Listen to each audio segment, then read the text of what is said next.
Hey everyone, welcome back to MendIt Tech, your go-to channel for simple tech fixes and tutorials. In today's video, I'll show you how to create an Apple ID directly from your iPhone step by step. Whether you've just got a new iPhone or you're setting it up for the first time, this guide will make the process super easy. First, open your Settings app on the iPhone. At the very top, you'll see an option that says Sign into your iPhone. Tap on it.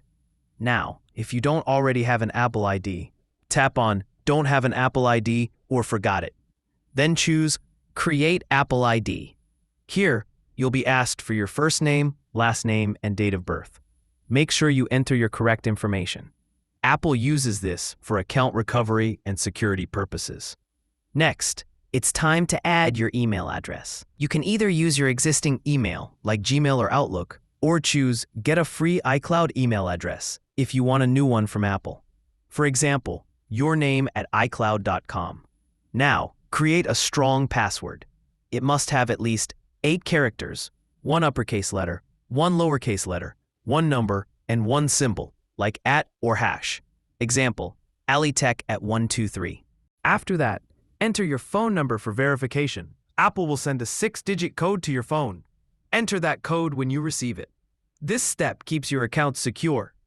Once verified, tap Agree to accept Apple's terms and conditions. This will move you to the final setup screen.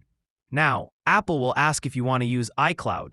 You can enable iCloud to sync your photos, contacts, and backups automatically. It's highly recommended. Then you'll be signed into your iPhone automatically with your new Apple ID. That's it.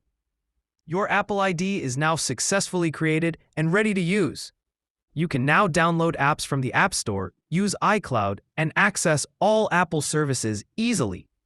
If this video helped you, don't forget to like, subscribe, and hit the bell icon for more easy tech tutorials from MendIt Tech.